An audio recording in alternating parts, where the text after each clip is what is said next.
Bonjour, je m'appelle Stéphane Tibet donc et je suis artiste. Je vis et travaille à Paris, mais je viens de Normandie. Voilà, mais j'ai mon atelier et mon lieu de vie également maintenant à Paris. Quel est votre parcours de formation? Il va falloir que je trouve à partir de quand je le raconte. Très classiquement, j'ai fait un lycée. J'étais plutôt assez peu intéressé par ces études-là. On m'a fait découvrir l'existence de l'art lorsque j'étais, je crois, en terminale, et que j'enchaînais plutôt des échecs. Et puis dès que j'ai commencé à découvrir cet univers, cette famille de pensées, je n'ai pensé que faire ça. Voilà, donc j'ai commencé beaucoup déjà à me cultiver à ce sujet, à essayer de découvrir, comprendre. Et puis j'ai tenté qu'une seule école après le lycée, qui était l'école des Beaux-Arts de Rouen. Et puis lors d'un échange en Erasmus, j'ai travaillé en Hollande, à La Haye, dans une école d'art également. Et en revenant, j'avais envie de changer alors d'école, parce que voilà, on va dire, ce voyage ailleurs m'a donné envie de découvrir encore d'autres choses. Donc j'ai tenté les Beaux-Arts de Paris, dans lesquels j'ai été admis. Et c'est là que j'ai terminé mes écoles, avec un diplôme d'école d'art. Mais auparavant, j'ai eu une bourse pour étudier à New York, dans une autre école qui s'appelle la Cooper Union. Voilà, donc j'ai fait différents types d'écoles. Et puis voilà, en tout cas pour ce qui concerne la scolarité, on va dire. D'accord. Et à partir de quand vous êtes-vous considéré comme un artiste? Ça, c'est une question très très compliquée. Je pense qu'elle est très différente de savoir quand est-ce qu'on commence à faire de l'art. D'ailleurs, là aussi, c'est très très difficile. Savoir quel est le premier geste artistique, parce qu'il est souvent parfois inconscient. Je crois que c'est surtout une manière de voir le monde, de croire peut-être qu'il a plus de potentiel que ce qu'on veut nous faire croire. Donc c'est plutôt un rapport au monde, une attitude, je crois, essayer de jouer avec les formes, avec les sens. J'ai commencé à dire que j'étais artiste bien après avoir commencé à faire de l'art. J'ai pu le dire quand je me suis aperçu que je ne faisais que ça de ma vie. Et que c'était 90% de mes occupations. D'accord. Où trouvez-vous l'inspiration? Mais j'aimerais bien le savoir. Si je le savais, ce serait beaucoup plus facile. Mais je ne sais pas. Ça dépend vraiment des contextes, des situations. Je crois qu'il y a un rapport finalement à ce qu'on vit, ce qu'on ressent. Je pense que plus on vit, plus on peut enrichir son œuvre, il me semble. Donc il y a d'abord avant tout un rapport à la vie, je dirais. Et peut-être que de là, l'inspiration peut peut-être se déclencher. Quels matériaux utilisez-vous pour vos œuvres? Alors j'ai et la chance et la malchance de ne pas avoir de matériaux de prédilection, c'est-à-dire je travaille avec tout. En tout cas je m'interdis rien. Mais de ce fait, je dirais, je suis ni spécialiste en un matériau, en une technique, et en même temps ça me permet de travailler avec presque toutes. Quoi qu'il en soit, il y a des choses qui reviennent, je m'aperçois, de manière récurrente, et notamment ce qui est, j'appellerais les matériaux bruts. Les choses issues souvent d'un milieu naturel. Je travaille beaucoup avec du bois, de l'eau, de la pierre, de la terre. Mais bon, voilà, ce serait une manière peut-être un peu caricaturale, mais c'est vrai que c'est récurrent. Ça s'appelle les pierres qui pleurent. Alors c'est une surface de poudre d'argile, au-dessus desquelles des pierres sont suspendues. Et ces pierres goûtent pendant toute la durée d'exposition. Et l'argile cristallise au fur et à mesure. Vous avez des sortes d'auréoles comme ça qui se fabriquent. Qu'est-ce qui vous intéresse ici au lycée? Déjà de vous rencontrer. Ce qui m'intéresse particulièrement, c'est aussi un lycée qui a une spécificité. Et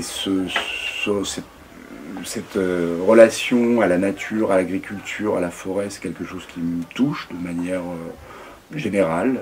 Comme je disais, je viens de Normandie, je viens de la campagne. Ce sont des choses, même en tant que maintenant habitant d'une ville, qui m'habitent. Voilà. Et puis je suis régulièrement en Normandie, et dans un environnement très amical qui est très en relation avec ces secteurs professionnels. Quel est votre artiste préféré et de qui vous inspirez? Oh, j'ai pas d'artiste préféré, il y en a beaucoup trop. Ça dépend des moments, des âges. Il y a des gens par contre qui restent je dirais des pierres fortes, des fondations qui ne me quittent pas. Mais ce serait un peu dur de n'en citer qu'un. Je dirais il y a toute je dirais un mélange d'artistes français qui ont travaillé sur beaucoup de choses très liées à la culture populaire qui me touchent, comme des gens comme Claude Lévesque, comme Pierre Ardouvin, comme Pierre Huyghe. Et en même temps, il y a tout un champ de l'art des années 70 américain, très lié au paysage, comme Robert Smithson, comme Michael Heiser, des gens qui se sont inscrits à l'échelle du paysage.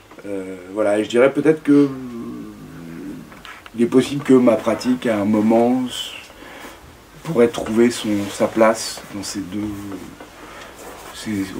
deux pans qui m'ont particulièrement touché, mais je dois dire qu'une des premières émotions que j'ai vécues très fortement en voyant une œuvre, il s'agissait des peintures de Rothko, donc quelqu'un qui est très éloigné de ce que je raconte là. Donc voilà, je crois que ce qui est important, c'est la capacité à se laisser surprendre et à se laisser mouvoir aussi.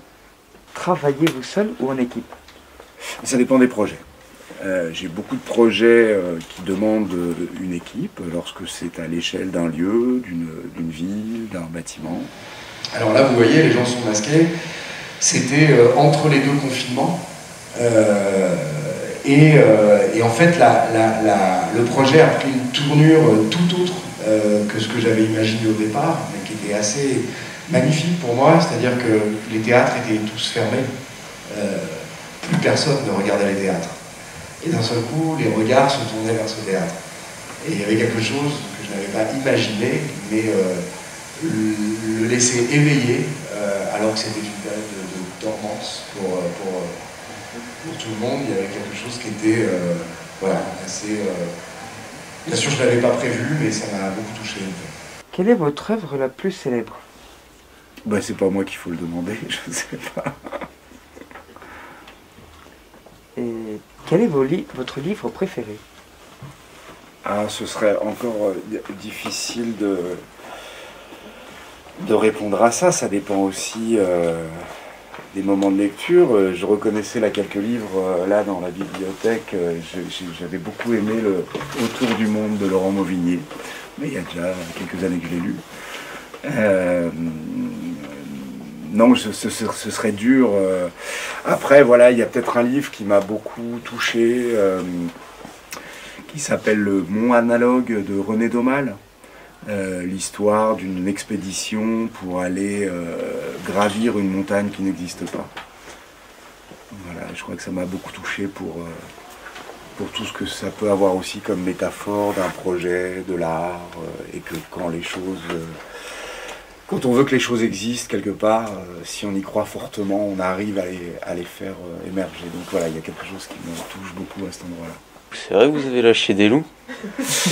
Oui, alors pas tout seul, c'est pareil. C'est un projet qui s'élabore avec beaucoup de temps, avec beaucoup de travail et avec une équipe.